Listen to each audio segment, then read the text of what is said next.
Estás escuchando Así empecé en el cine, el podcast donde los que hicieron y siguen haciendo cine nos cuentan cómo empezaron a hacer. Hoy nos visita Hernán Gerchuni. En general hacemos siempre una primera pregunta inicial, que es si recordás en qué momento tuviste el primer registro de la existencia del cine. Yo, el primer recuerdo que tengo de una experiencia cercana con el cine es en un camping de Villa Gesell, al cual iba toda mi infancia con mi papá y mis abuelos, en una casita rodante naranja, en el camping California, que estaba pegado a un autocine. Entonces, a la noche íbamos con las reposeras y una frazada a la cual se le pegaban los abrojos todas las noches y mirábamos de costado hacia el terreno de al lado donde estaba esa mega gigante pantalla del autocine. Sin sonido. Sin sonido, con los subtítulos. Ajá. Y mirábamos La Fiesta Inolvidable durante todo enero, todas las noches, por ejemplo. O la de Cupido Motorizado, Maxwell Smart, no sé, había diferentes películas.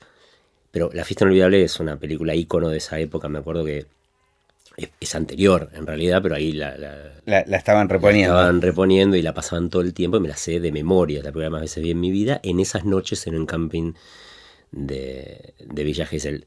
Después, con el tiempo, mi relación con el cine fue cambiando. Claro, ya lo empecé a descubrir de otra manera. No, estoy pensando que es una película que aparte se recontrabanca sin sonido. O sea, más allá que tiene algunos diálogos desopilantes, es una película absolutamente visual. Me pasó algo con esa película que, nada, también, más o menos somos de una generación parecida y yo tenía el recuerdo de descostillarme de risa. Y la volví a ver hace poco con mis hijos y sigue siendo una gran película, pero el tema es el ritmo. Claro. No sé si vos la volviste a ver últimamente, me pasa con... Entonces ya hay ciertas películas que decidí quedarme con el recuerdo porque es como... Sí, no me pasó con esa, pero sí con otras que Ajá. yo amaba y tenía ganas de empezar a mostrárselas a mis hijos. Y es cierto que arranca y vos le miras la cara a tus hijos y te das cuenta que no le está pasando lo que te pasaba a vos en ese momento, claramente. Y te mira como diciendo, ¿y qué pasa? Claro, Vamos. O sea, es como que la dinámica y el ritmo de los gags y que se yo están acostumbrados a que sea otro. Sí, claro. El estímulo, ¿no? Sí, entonces vos le explicás, bueno, lo que pasa es que esta fue la primera que lo hizo esto, ¿no? Claro, total. Ahora le estoy mostrando a mis hijos Psicosis, por ejemplo. Ah, mira. Y claro, primero se los vendí de por qué Psicosis es importante, la escena de la ducha y por qué cambió la manera de narrar porque matan a la protagonista. Ajá. En el primer tercio de la película, un montón de cosas que yo los entusiasmo. Después la ven y claro, ven una película en blanco y negro con un ritmo lento. Con todo lo que son clichés ahora, porque y además, no, claro. Bueno, ¿y cómo fue después tu acercamiento al cine? O sea, tuvo que ver con ese camping y con una repetición de ver las mismas películas varias veces. Totalmente. Y yo ahora pienso, ¿no? La diferencia en la actualidad de la cantidad de estímulos y de contenidos y esta superpoblación de oferta, ¿no? Esto de la economía de la atención que le llamamos ahora, de lo difícil que es quedarnos en algo. Y yo miraba durante varios veranos la misma película todas las noches. Después yo te diría que mi relación con el cine de otra manera empezó a nacer. Yo tengo un papastro, el esposo de mi madre, Héctor, que es una persona hiperculta, muy particular. Algún día haré una película sobre él o lo meteré como un personaje porque es alguien muy particular que nos llevaba a los 7, 8, 9, 10 años a ver Boris Godunov al Teatro Colón y nos despertaba todos los domingos con óperas y nos hacía juegos para que reconozcamos quién es el compositor detrás de tal movimiento. Ah, mirá qué interesante. En su momento había mañanas que lo odiábamos y una de las cosas que nos hacía hacer era ir a ciclos de cine.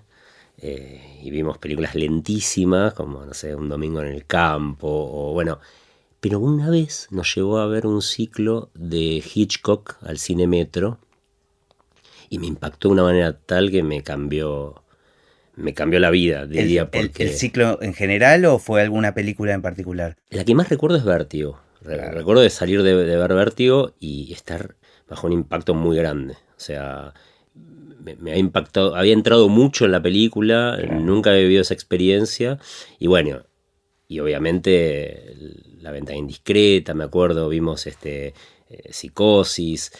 Pero me acuerdo que ese ciclo me impactó de una manera muy, muy, muy fuerte. Y después, bueno, con mi papá iba mucho al cine, éramos de ir durante la semana solos al cine, que eso también era una experiencia muy linda con mi abuelo también. Y un día que yo te diría que es la película que dije, yo quiero hacer películas, fue cuando vi Volver al Futuro. Salí de ver la primera parte de Volver al Futuro y dije, claro, se puede hacer todo esto, se puede manipular el punto de vista, se puede manipular el tiempo, se puede... Esta cosa del director como un dios que arma un mundo que Donde todo es posible. me volvió loco, me volvió loco. Sí, yo diría que esas fueron como los hitos, digamos, de mi iniciación. Ajá. Y esto te llevó, o sea, ¿cuál fue después tu formación? O sea, ¿en algún momento pasaste a tomar la decisión de decir, me quiero dedicar a esto? Sí, terminando el secundario, me acuerdo que yo en la escuela jugaba mucho a hacer... me acuerdo en la primaria imitábamos con amigos míos los sketches de Benny Hill. Y nos juntábamos en una habitación y tratábamos de copiar los sketches de Benny Hill, que tenían muchos recursos Claro. muy interesantes. Y terminaba el... Sí. No, me estaba acordando que es una de las cosas, hace unos años un amigo me regaló toda la colección de los DVDs de Benny Hill y me dio este vértigo, ¿no? Digo, me va a defraudar. Y son esas cosas como Maxwell Smart también, que no envejecen, o sea, que mantienen el ritmo, que te seguís cagando de risa. Sí. Es como increíble. Benny Hill es otro que resiste el debería tamiz volverlo, del tiempo, ¿no? Debería volverlo, no lo veo hace mucho, pero nada, había algo ahí que me impactaba también y que tratamos de copiarlo. Y después, bueno, terminando el secundario... ¿Pero agarraban la cámara o era solo actuación? En principio era solo actuación, estábamos hablando de la primaria. De la primaria. Pero después, cuando ya empecé a tener acceso a videos, siempre yo era el que en los cumpleaños filmaba, pero siempre filmaba tomas raras, ¿viste? Claro. Ellos querían que filme a los niños y yo hacía tomas rarísimas, me subía a no sé dónde. Siempre mi familia me dice, vos ya desde chico agarrabas la cámara y la ponías en lugares extraños, no sé qué. Pero bueno, terminado el secundario, yo sabía que quería hacer cine. En ese momento no existía ninguna escuela de cine. Estaban haciendo, en el segundo año de egresar, estaban haciendo la FUC y también el SIC en el mismo momento. Como el SIC me quedaba más cerca de mi casa, terminé yendo al SIC, al Centro de Investigación Cinematográfica. Pero como me parecía algo demasiado concreto, además hice la carrera de comunicación, que me parecía que también me iba a dar como una cultura general. En la UBA. En la UBA. Así que me dediqué a eso, a estudiar comunicación y paralelamente cine. ¿Y en el SIC estaba la carrera de dirección? Sí, se llamaba Realización Integral de Cine y Televisión, en un momento en el cual el SIC era una casa con 15 alumnos, 2 cámaras en un cuarto, y nosotros íbamos, agarrábamos los pocos equipos que había y ahí salíamos a filmar, editábamos con 2 caseteras, VHS, y nada, y también, ¿no? La diferencia con la actualidad en la cual tener acceso a una cámara era algo que llegaba en algún momento de la cursada. Hoy es tener acceso a un teléfono, ya se puede... Mi hijo de 7 años se edita, musicaliza, tiene mucho concepto, tiene incorporado el montaje, los planos, el movimiento de cámara. Todo eso nosotros cuando nos lo explicaban era algo, uy, claro, podés mover la cámara, ahora ya lo tienen, nacen con eso. Bueno, va a ser una generación que va a ser un cine totalmente distinto seguramente. Sí, habrá que verlo. Y bueno, ya es lo que está pasando un poco con los youtubers, ¿no? Que desarrollan un lenguaje que está bueno estar atentos a ver en qué consiste. Porque sin duda a uno le puede parecer más o menos interesante, pero que reflejan a una generación y a una manera de ver el mundo. Y que va a modificar seguramente a la siguiente. Bueno, terminaste entonces, terminaste el ciclo en el SIC. Uh-huh. ¿Y la carrera, la de comunicación, la seguiste? ¿La terminaste completa también? Sí, me faltaron un par de materias porque yo ahí ya estaba entusiasmado con lo que fue el proyecto que iniciamos terminando la escuela de cine, que fue hacer una revista que empezamos haciéndola un poco en joda y el chiste quedó. Lo cual... Y eso te absorbió, digamos. Disfruté mucho, pero también se volvió tal vez el gran trauma que me costó después muchos años resolver. Porque nosotros queríamos hacer cine, porque de hecho estudiamos cine. Empezamos a hacer una revista, pues nos divertía hacer una revista, un poco basándonos en ciertas revistas americanas que nos gustaban, como Filmmaker, Movie Maker, Film Treat. Ajá. No era un modelo más francés, digamos. No, era un modelo más de revista de realización, de filmmaking americana, que me acuerdo con Pablo Udeño, mi socio, que aún hoy tengo, después de 22 años. Hicimos un viaje a Nueva York, ahí a los 90, y nada, nos alucinaba toda esa... Pablo había sido compañero tuyo de cine también, del SIC. Sí, que empezamos a jugar a hacer una revista de cine porque él en ese momento tenía un escáner. Ajá. Que era en ese momento como tener una especie de arma nuclear. Qué loco, como cualquier disparador, capaz que le marca el destino a uno, ¿no? Es como una cosa... Y en este caso fue así, porque él tenía un escáner, entonces probábamos cómo era escanear algo realmente. Otro amigo, César Pucci, que era como el tercer socio en el proyecto de la revista, tenía la primera Mac. Entonces nos juntábamos toda la noche y le poníamos el efecto blur a una foto y había que esperar 7 horas a que termine el efecto. Y terminaba el efecto y los 3 lo mirábamos cómo era que había quedado. Claro. Tardamos 7 meses en sacar el número 1. Caminábamos la calle Corrientes buscando entre todos los negocios que nos apoyen con publicidad. La salían a vender ustedes. Sí, claro. ¿Y esa revista era una revista que también tenía crítica de cine? En ese momento no, y por muchos años no. Era una revista claramente que apuntaba a acercarle a un montón de gente que en ese momento era una generación bastante segregada de los accesos a los fondos del Inca.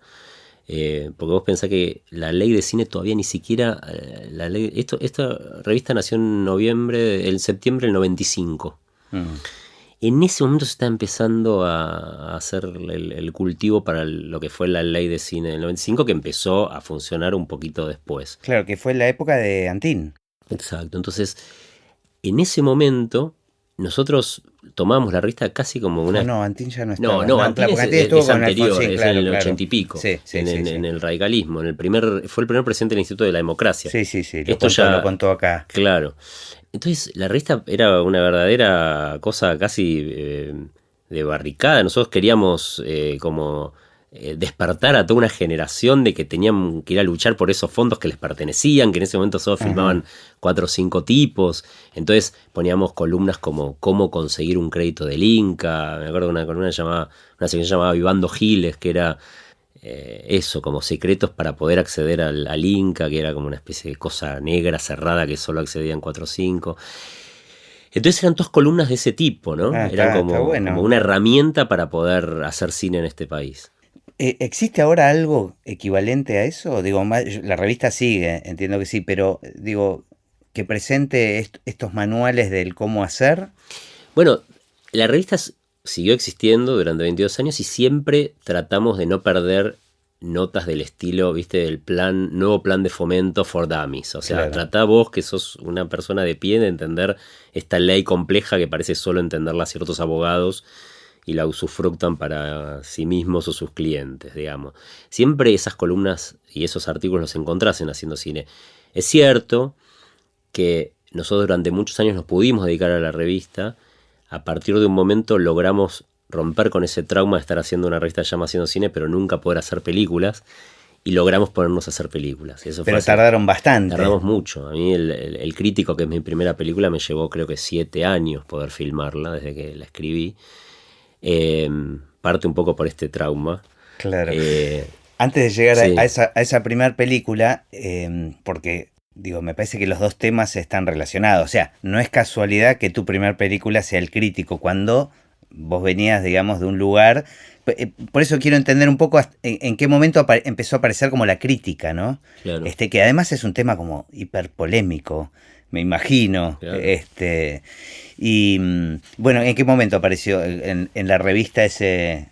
Bueno, existía ese contrasentido de que yo, por un lado, me sentía director, pero no director, me sentía que era más del palo de los que hacían. Claro, estaba de ese lado del mostrador. Era una contradicción porque yo pertenecía en realidad más al mundo de los críticos, porque de hecho mi trabajo era iba a las privadas, iba a junkets hacía una revista. Claro. ¿Sí? Entonces, tenía como una convivencia con un montón de gente que eran críticos de cine y sin embargo yo todo el tiempo con una angustia de no, en realidad yo quiero hacer otra cosa. Cuando me pongo a escribir la idea de mi primer guión, lo que me pasaba era que me sentía totalmente juzgado todo el tiempo. Tenía una autocensura muy grande. Eso es lo que me imagino. Porque, digo, ¿vos llegaste a escribir críticas? Sí. Desde personalmente vos, o sea, sí, más allá de la revista. Sí, escribía porque había que completar las páginas de la revista, había que llenarlas y, a ver, a mí me gusta ver cine, me gusta escribir sobre cine, me gusta leer sobre cine. Pero ser crítico es otra cosa. Claro, es como un lugar, yo creo que seguramente muy necesario, pero difícil, ¿no? Porque además tiene una influencia sobre, a veces, ¿no? Puede tener una influencia sobre el éxito o el fracaso de una película. Es como delicado, ¿no? Sí, pero en términos personales, más allá de eso, implica una relación con el mundo o con lo que supuestamente te apasiona, que son las películas, bastante particular. Sí. Digo, encierra cierta violencia, ponerte a juzgar o a determinar si algo tiene validez desde una computadora, ¿no? Sin haber hecho más que eso. Y además hay una gran disparidad de esfuerzos entre quien se pone a hacerlo. Eso es lo más tremendo de todo. Y es muy dispar. Y por supuesto que encontrás críticos que hacen un trabajo riguroso y de verdadero estudio y que se entregan a la obra y tratan de entenderla y la analizan desde ese lugar. Pero la verdad que la gran mayoría es gente que escribe desde un lugar más bien fiaca, tratan de juntar críticas como alguien junta figuritas, exponen a la película a su propia escala de valores de lo que es válido y lo que no es válido y meten la película en esa escala y te determinan si es válido o no es válido. Entonces, ahí hay algo que es muy desparejo y me hace perderle respeto, interés, claro. Digamos. Pero haber estado de ese lado del mostrador te implicaba después tener que ser crítico con vos mismo, ¿no? O sea, pararte en ese lugar. Yo me imagino que la decisión de escribir sobre eso me parece una decisión muy inteligente aparte. Y además el lugar que pones al personaje, ¿no? Y al crítico, bueno, ya vamos a llegar a la película. Pero, no sé, a mí lo que me empezó a pasar es que a partir de que empecé a participar activamente, digamos, en la realización de una película y veo lo largo de los procesos y la cantidad de tiempo y la cantidad de variables que hay para cagarla, ¿no?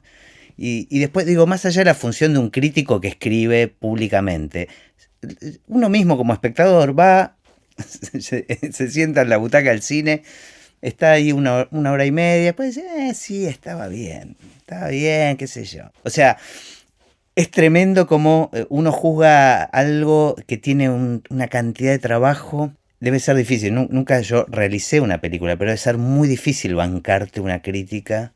Uh-huh. Más allá que seguramente uno siempre tiene un montón de cosas que podrían estar mejor o que están mal en una película. Pero... Por supuesto, y uno forma parte de ese juego y uno sabe que se está exponiendo y también lo hace para que lo vea gente. Y parte, creo, de la esencia del arte es que como... de un arte por lo menos que te represente o de que es personal, es que no sea del gusto de todo el mundo, porque además, si no, no sería interesante también. Ahora, yo creo que la crítica en general se equivoca en dos aspectos y es un poco tal vez el fundamento de nuestra revista, ¿no? El punto de vista, digamos. Por un lado, que juzga las películas en términos evolutivos, o sea... una película es mejor porque son más plano secuencia, porque usó más voz en off, porque esta es mejor que esta y le gusta hacer rankings. Cuando las películas habría que juzgarlas en términos de propósito, uh-huh. que tiene que ver más que ver con la intención del director, si funciona lo que se propuso el realizador. Pasa que no muchas veces se sabe, digamos. No, pero vos analizando la película podés entender cuáles son las lógicas propias de la película y no aplicarle un montón de de lugares comunes que la crítica ya tiene de si una película es publicitaria o usa mucha música que subraya Claro. o abusa de... Claro, porque hay películas que realmente necesitan eso y hay películas que no, claro, juzgarlo desde ese lugar es como ridículo a Es veces. ridículo, es no, porque además encontrás un montón de contradicciones en esos análisis, porque hay un montón de películas de afuera que por ahí usan recursos similares, pero nunca se pondrían a cuestionar el exceso de la música en una película de Spielberg, y sin embargo sí lo hacen en una película nacional. Claro. Está lleno de lugares, yo te podría decir de las próximas 10 películas que se estrenan, Ya lo que van a decir. más o menos teniendo en cuenta el director, la productora detrás y los actores, más o menos 10 críticos si van a... No sé, tengo como una fantasía naif, pero la crítica no debería solo hablar de las películas que le gustan y no, las que no le gustan, ningunearlas, ¿me entendés? No mencionarlas. Digo, pensando desde un lugar, digo, a mí me da pena tanto esfuerzo a veces una película para que la maten, Sí, ¿no?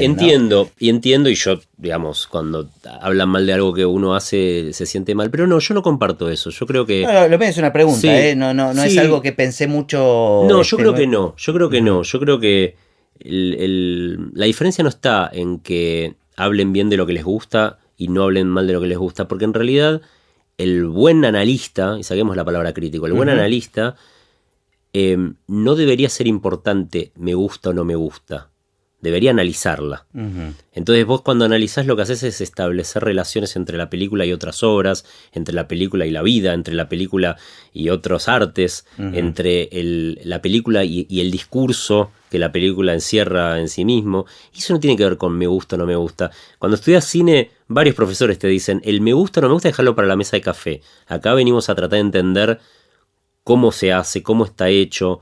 Claro, pues tal vez una crítica, no sé si tan dirigida a un público consumidor de cine o más a la industria misma o al especialista, digamos.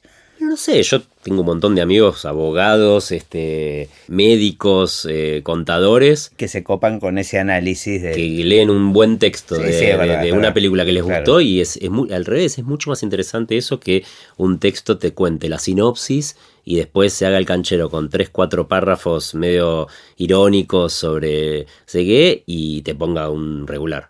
No, es verdad porque es como en las artes plásticas, digamos, un buen análisis de la obra te la resignifica, entonces te cambia la forma de verlo, ¿no? Definitivamente. Pero yo creo que definitivamente. debería ser eso. Claro, pero vos lees los textos, perdón, vos lees los textos de crítica de Truffaut, por ejemplo, de Ajá. muchos de Cahiers du Cinema, y es eso, Claro, no, claro, en ningún, claro. tardás en entender si les gustó o no la película, que por ahí termina el texto y no sabes si le gustó o no le gustó, pero te abrió la cabeza, te abrió el mundo de esa película, por ahí pasan, en serio, 3 párrafos analizando el plano de una bota, Claro.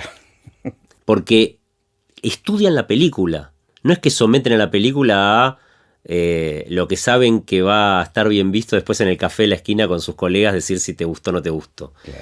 Eso es un error en general de la crítica que también tiene que ver con que en general es gente que lo hace, es gente mal paga, por ahí gente que lo tiene que hacer con... Digo, una película merecería 2 visionados.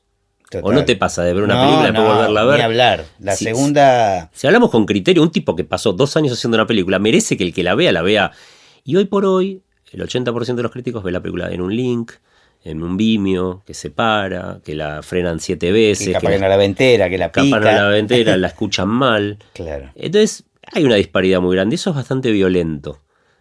Con lo cual, bueno, nada. Yo me sentía crítico y al mismo tiempo odiaba eso mismo. ¿Y tratabas de ser cuidadoso de todo esto en la revista? Ese era el discurso de la revista, todo esto Claro. estoy diciendo, claramente, que era nuestro enfrentamiento con el amante en ese momento tenía que ver con eso, ¿no? Con entender que había un universo más allá de la película terminada. Porque yo te decía, había dos errores. Uno, juzgar la película desde lo evolutivo y no desde el propósito.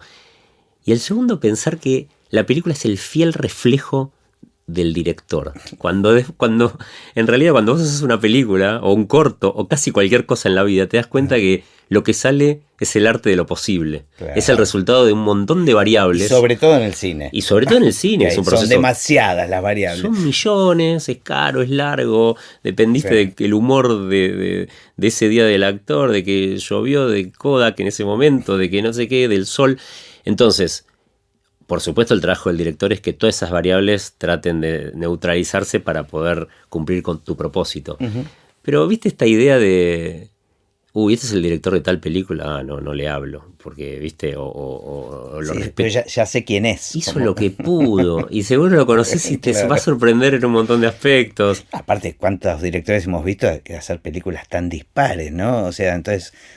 sobre cuál lo tenés que juzgar, digamos. Totalmente. Entonces, nada, había ahí alguna cosa medio de esencia que nosotros defendíamos. Y cuando me puse a escribir mi primera película, todo esto de alguna manera estaba encerrado en escribir una película sobre un protagonista que era un crítico.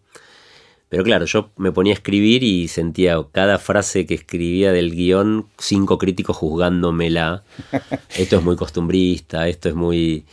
Entonces, la coartada que usé... Y después la industria también, juzgándote. Al tipo que juzgaba a los demás, de repente tenemos la oportunidad... Porque digo, otro típico comentario sobre los críticos es, vos hablás pero no hacés, ¿no? Entonces, vos tomaste esa actitud muy valiente de decir, bueno, yo hablé un montón y ahora voy a hacer. Uh-huh. Pero me imagino la presión, ¿no? Sí, la veía, era sobre todo una autocensura. Entonces... la decisión que tomé para tratar de zafar de este elemento que me paralizaba, no me dejaba fluir creativamente y no podía escribir de forma acrítica, es meter al crítico dentro de la misma película. Entonces el personaje era un crítico que tenía una voz en off que se criticaba todo el tiempo y criticaba la película que estábamos viendo. Y ese recurso que después terminó siendo muy rico en términos cinematográficos, porque esa voz en off que además decidí que fuese en francés porque él amaba la Nouvelle Vague y odiaba las comedias románticas americanas, me terminó sirviendo para construir el personaje y un poco el relato. Pero en realidad apareció. Fue una excusa para poder... Fue un recurso que utilicé para poder escribir. Empezaste a escribir y tardaste mucho tiempo en poder filmar. Un montón porque tuve que aprender cómo era... que alguien te dé pelota, cómo se hacía para acceder a los fondos, no entendía nada. Y eso o sea, las primeras trabas que tuviste eran autocensura con respecto al guión. ¿Tardaste mucho tiempo en escribirlo el guión? Tardé un montón en escribirlo. Y no es que estabas con otra idea en paralelo, otro guión. Tenías claro que tenías que empezar con esta película. Totalmente. Yo sabía que quería hacer esa película. Es más, no me quería convertir en director de cine, quería filmar esa película. Entonces tomé una decisión que me llevó 8 años de vida, que es hacer esa película, pero también es cierto que cuando lo logré hacer me dio el doble satisfacción, porque realmente hice la película que quería hacer. Por ahí me hubiera faltado un poco más de plata para algunas escenas, pero sí sabía que esa era la película que yo quería hacer. Y te abrió las puertas de seguir haciendo, y las ganas de seguir haciendo. Totalmente, porque fue una experiencia que nada, primero me hizo viajar un montón, fui a festivales, la película fue muy bien recibida, encima fue público, cosa que para una primera película poder juntar buena crítica, viajar y que vaya gente es algo que está buenísimo porque te motiva. Bueno, pero vayamos un poquito más para atrás. ¿Cómo te moviste entonces una vez que tenías el guión? ¿Cuáles fueron los pasos? Y creo que hablé con casi todos los productores de esta industria de ese momento. Ajá. Con el tiempo me di cuenta que con los que quedé muy agradecido son los que me dijeron que no rápido, porque los peores son los que te hacían perder 1 año y medio de tiempo haciéndote creer que iban a hacer algo con ese proyecto. Es un buen dato. Ahora que yo soy productor, tratar de responder rápidamente cuando no te interesa. Yo lo recuerdo todo el tiempo. Digo, cuando tengo que decir que no, les digo eso. Mira, no es la película para nuestra productora, pero aunque ahora no me creas, te juro que el mejor favor que te estoy haciendo es decirte que no. Lo peor para un artista es estar con esa ansiedad y expectativa de todo el tiempo esté por salir algo que en realidad nunca va a ocurrir. Me parece que es aplicable a todas las profesiones eso, ¿no? Seguramente. Es una forma de relacionarse con los otros. Definitivamente. Cuando uno ya tiene la sensación de que no va a participar o aceptar el proyecto del otro, hay que decirlo de forma inmediata. Totalmente. Entonces perdí mucho tiempo con muchos productores que no tengo ganas ahora de mencionar, pero que sí que te das cuenta que una ópera prima, en definitiva, a la única persona que le interesa que se haga es al director. Y eso tenía un socio como Pablo que me recontra acompañó y me sigue acompañando y todo. ¿Pablo qué rol cumplió en la película? En principio era mi socio que junto conmigo estaba aprendiendo cómo se producía una película. Pasa que en ese momento para poder hacerla había que asociarse con una productora que pudiese acceder a las vías del instituto. En ese momento muchas productoras no se comprometían realmente con el proyecto, sino que lo que hacían de alguna manera era alquilarte su nombre y quedarse con el 50% de la película, un costo que había que pagar para poder entrar en el sistema. Lo hicimos y bueno, y cometimos todos los errores que se pueden cometer para hacer una película, pero la logramos hacer. Y bueno, eso me permitió después poder escribir otra y otra y otra y poder... Y técnicamente, ¿cuáles eran tus mayores inseguridades? O sea, llegaste al momento del rodaje, trabajaste con un storyboard, ya sabías los planos que querías hacer, cómo era tu relación con los actores, digamos, ¿cuáles eran tus puntos más inseguros? Mira, la ventaja de estar tanto tiempo esperando para filmar es que la película la tenía tan en la cabeza, tan masticada, tan analizada. Eso también a veces le digo a mis alumnos cuando te agarra ansiedad porque nunca llegas a filmar. Le decís aprovechen este tiempo que después no vas a tener. Porque cuando está el green light del proyecto, ya tenés un timeline. Sí, ¿Cuántas claro. palabras en inglés? Sí, pero después mandan los tiempos. Después mandan los tiempos. Sí. Y ya no tenés tiempo más de analizar ni de pensar, ya es ejecutar. Sí, te rodeas de gente que sabe, pero todo es un reloj en cuenta regresiva. Entonces, todo ese tiempo que estás vos en el bar pensando la película es riquísimo. Tenés que tratar de manejar la ansiedad. Claro. Pero eso me pasó con mi película, la tenía en la cabeza de manera muy clara.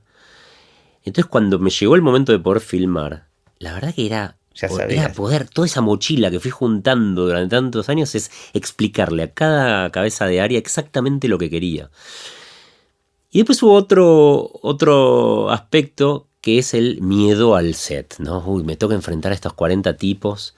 Y ahí me ayudó mucho estar casado con Roberta Pesci, que es una vestuarista muy prolífica de este medio, que me quitó todas esas fantasías o de esos mitos de, che, tal cosa se puede hacer, se puede decir. ¿Cómo decirlo? Claro. Ella me decía, mira, tal tipo que ahora no sé qué, en su segunda película, en su primera película le pasó todo esto. Claro. Me desmitificó. Y después te das cuenta que un set no es otra cosa que rodearte un montón de gente que sabe mucho más que vos en cada una de sus áreas para ayudarte a hacer lo que vos soñaste, de concretar tu fantasía, tu sueño. Y que tu trabajo es eso, es ayudarte a vos. Y eso es espectacular, digo, no te pasa en ningún otro aspecto de la vida. Claro. Tener tantos cómplices para poder concretar algo. Total. No me hace caso ni mi perro. O sea, y en general usabas gente con experiencia. Y eso es una decisión que tomamos. Yo era una ópera prima, pero por otro lado estaba en este medio hace muchos años, entonces conocía quiénes eran medio la gente con la que me gustaría trabajar. Ya me conocían y armé un equipo que me aseguraba como una base técnica que era importante. ¿Y quién fue tu aliado, digamos? ¿Cuál era el apoyo más importante que tenías? Y ahí inicié mi relación a nivel artística, mi relación con Marcelo Lavidman, ¿no? Que es el DF con el cual después trabajé en todas mis películas. Tipo de mucha experiencia, que aparte venía de Pisa Birrafaso, o sea, pero también después hizo mucha publicidad. Entonces tenía como esta doble cara de entender lo que es un cine independiente, de que había que remarla, porque esto era una ópera prima, pero por otro lado, asegurándome cierta calidad estética, ¿no? Que yo me quería asegurar que eso iba a existir. Si yo terminaba fallando en todo a nivel puesta de cámara, puesta en escena, todo por lo menos que se viese bien. Claro. Por suerte, bueno, no fue solo eso, pero para mí eso fue importante. ¿Y con los actores, tenías alguna experiencia de dirigir actores? Había hecho un corto, y después yo creo que dirigir actores, y esto lo digo ya después de haber hecho 3 películas y producido tantas otras, tiene más que ver con el sentido común y con tener muy claro lo que querés que con tener grandes técnicas de dirección de actores. Yo creo que si vos sabés realmente lo que estás yendo a buscar, después lo que se trata es de tener el poder de convicción, de seducción, de discurso. ¿Trabajaste con ensayos? Sí, tuve la suerte también, y creo que esto es parte fundamental de un casting, es que conseguí gente muy inteligente, digamos. Dolores Fonsi y Rafael Spregelburg, que fueron los que me acompañaron en mi primera película, son brillantes, cada uno con su estilo. Gente además que por suerte me quería. Entonces, y con mucho oficio. Además. Con mucho oficio. Y se produjo algo muy, muy interesante, muy divertido, que es que son los dos casi opuestos. Entonces se generaba... ¿En qué sentido? Y Rafael es un tipo, es un intelectual, racional, calculador, con mucho método, con una gran capacidad de reflexión sobre lo que está haciendo. Un tipo que mientras filmábamos El Crítico tenía 9 obras en cartel, habla 8 idiomas. Es increíble. Un tipo rarísimo en ese sentido, pero con un gran sentido del humor. Nos hicimos muy amigos. Y Dolores, todo lo contrario. Dolores es sensible, medio que está siempre medio como volando. Más intuitiva.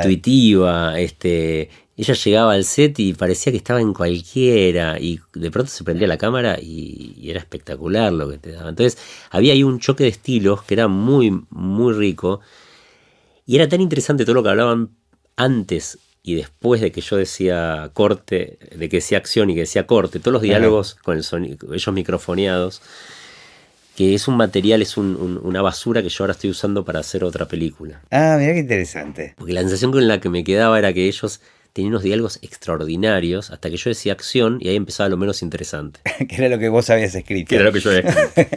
Pero eras muy estricto con lo que vos, con el texto, digamos, sí, con sí, que sí, se respete tal cual. Sí, porque como te dije, yo venía soñando con esta película hace 8 años. Entonces, cuando los tenía ahí quería que sea esa película, ¿no? Ahí quería morir con las botas puestas, digamos. Claro. Si me iba mal era... Pero no estabas abierto a lo que si poco, sucedía algo. Poco, en El Crítico muy poco. Después te cambió en las otras películas. Sí, y sobre todo Recreo, que es la última, claramente lo que me ponía como desafío era cambiar esa postura que yo venía teniendo de un texto rígido a, bueno, con los actores tan geniales que tenía, poder ver qué sucedía, ¿no? En el set y en los ensayos. Claro.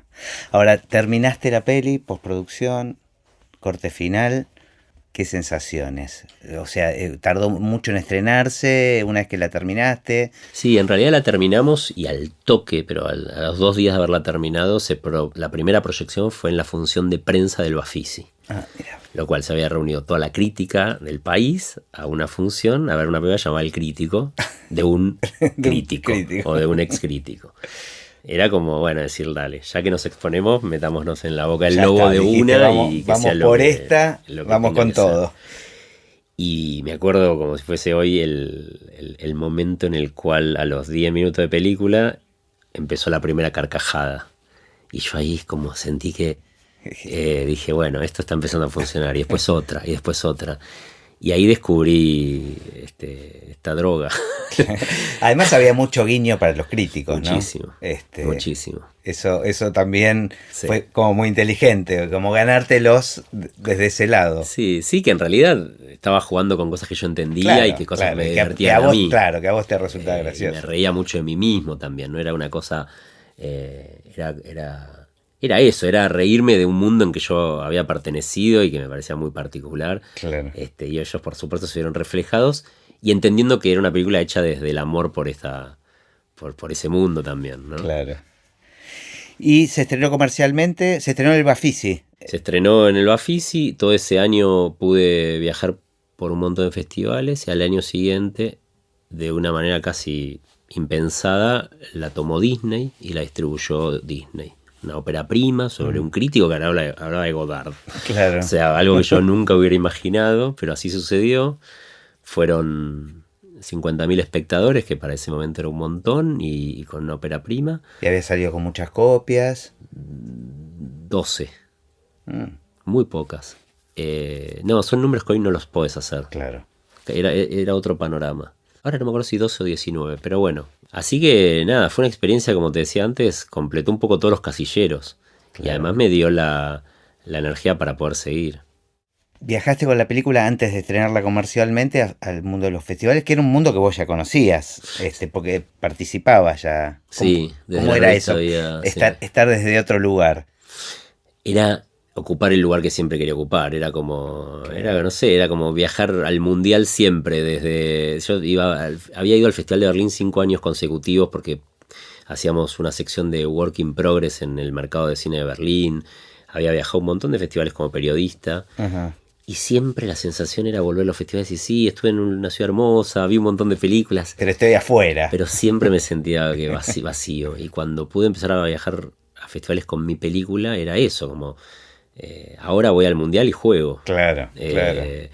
Era nada, muy satisfactorio y también de una exposición más grande, ¿no? Sí, El periodista siempre está en un lugar donde ahora acá era pararse, defender tu película. Y tuve mucha suerte porque como periodista y como público tuve la oportunidad de estar en funciones de festivales donde el público mataba en los Q&A a los directores. Claro. Y yo tuve experiencias todo lo contrario, muy positivas. ¿Hubo algún festival donde tuvo especial buena recepción o que fue alguna experiencia particular para vos? La verdad que muchos. Yo, el primer festival que estuve fue en Londres, en el Raindance de Londres, un festival de cine independiente, y les encantó la película. ¿Viste? Cuando el público te empieza a preguntar, empieza a hacer lecturas que vos ni habías imaginado. Uh-huh. Y es espectacular eso. Y ver reaccionar a gente que habla otro idioma y tiene otra cultura, de los mismos chistes que vos pensaste acá en un bar de Corrientes y Uruguay. Es realmente algo narcótico, o sea, claro, querés más. Y te diría que fueron mejor recibidas en Francia y en Estados Unidos que en España, por decirte una generalidad. Es un humor muy irónico, es un humor más inglés el de la película, menos español. Pero nunca tuve una mala experiencia. Ni con esa ni con la siguiente tampoco. Ya una vez que la habías terminado, ¿ya te pusiste a pensar en otros proyectos? ¿Te pusiste a escribir? Llegó medio sin querer el proyecto que siguió, porque yo fui a hacer una nota de prensa al programa de Sebastián Weinreich por el crítico. Claro, porque no es un guión tuyo. Claro. En realidad después terminamos coescribiendo. Uh-huh. Pero la idea original es de Sebastián. Fui al programa de radio de él a hacer una nota por el crítico. A él le había encantado el crítico, era fanático del crítico, y cuando terminamos la nota me dijo que tengo un guión que escribí. Le dije, dale, mándamelo. Me lo mandó 10 minutos después. Lo leí en 40 minutos. Todavía no era como un guión, era algo, una muy buena idea, le faltaba como trabajo visual, ajá, digamos, de estructura también, y ahí trabajamos como un año juntos en escribir lo que terminó siendo Una noche de amor, pero como que el proyecto siguiente vino un poco... Así, de repente, sí, apareció. De repente, que está bueno, porque viste que ponerse a escribir de cero por ahí te lleva 2 años de trabajo, 1 año y medio de trabajo. Aparte es una experiencia distinta, ¿no? Sumarte a la mirada de otro, a un cuentito de otro. Totalmente, además la sentí muy, muy propia, porque...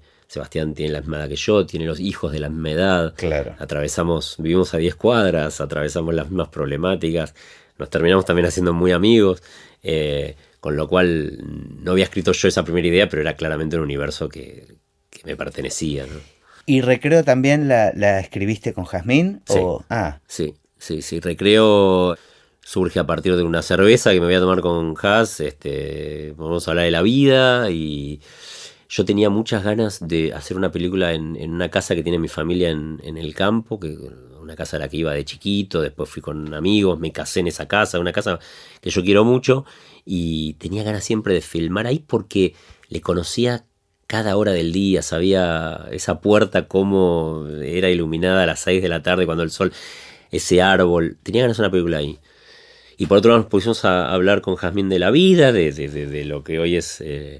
la vida en pareja, de la crianza de los hijos, de un poco los modelos que heredamos de los padres en relación a la monogamia, la fidelidad, el éxito. Y bueno, empezó a surgir de una manera muy natural la escritura de un guión de 3 parejas que se van un fin de semana al campo y se empiezan a pasar un montón de cosas. Y bueno, y en un año escribimos el guión. Ya tenías una experiencia de escribir con alguien más, digamos.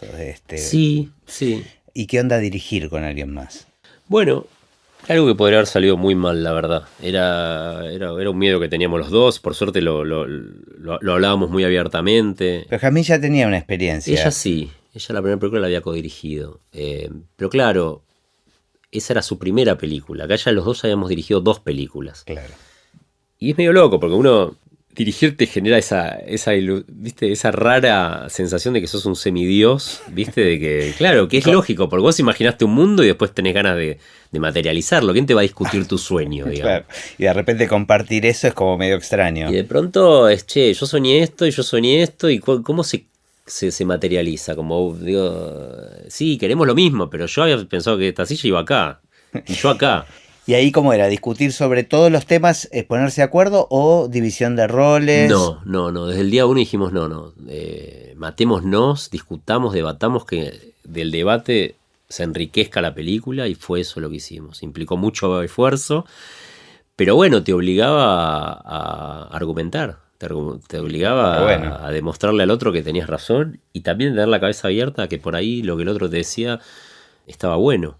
Era una experiencia creativa muy interesante, que yo creo que es la actitud que hay que tener en general, con el resto de las áreas también. ¿Viste? Viene alguien y que también estuvo pensando la película, la leyó, la analizó, tiene 20 películas detrás y te dice, para mí esto es interesante de esta manera, escuchalo. Está bueno. Escuchalo, claro. y probalo, porque cerrarte en eso que hayas pensado por ahí te limita a un montón de otras cosas que pueden estar buenísimas.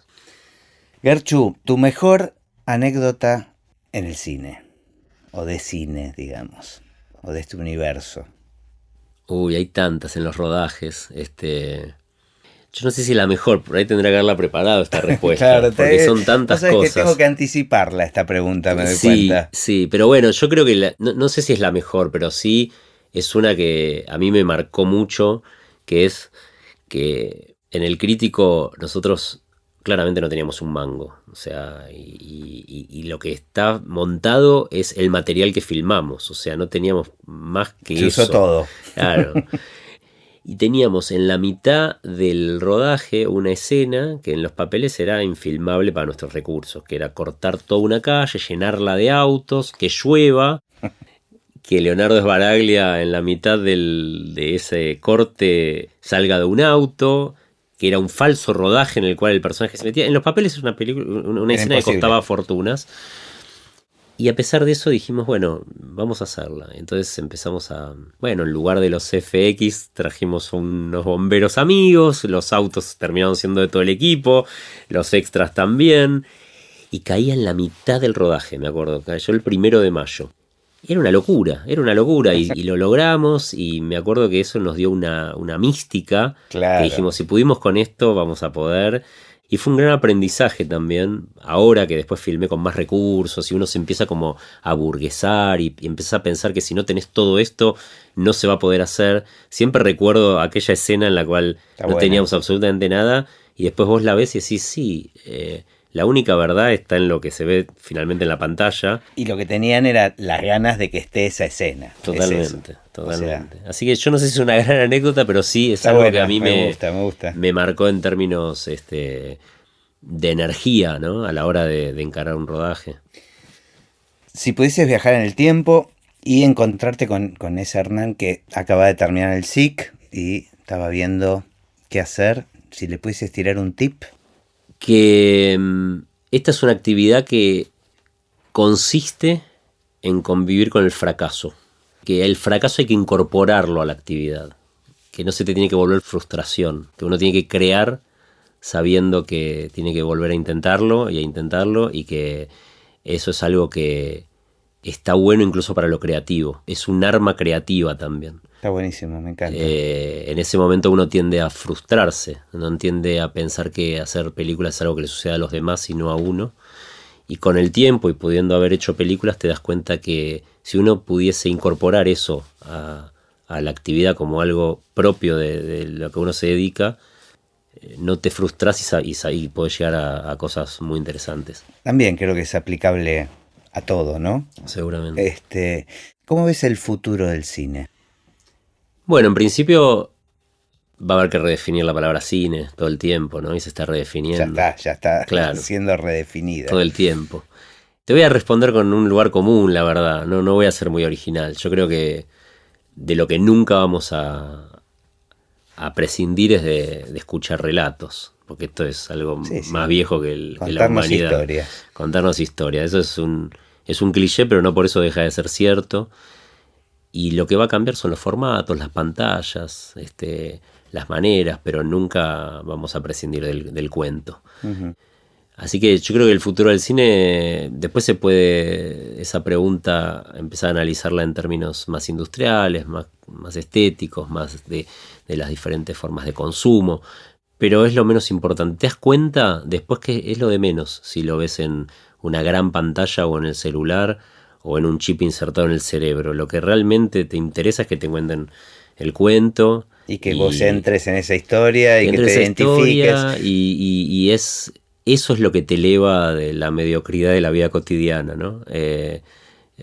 Por eso nos dedicamos a esto, me parece. Bueno, genial. Bueno, muchas gracias a vos. Gracias a vos, la verdad, la pasamos lindo, estuvo bueno. Sí, totalmente. Bueno. Gracias a vos.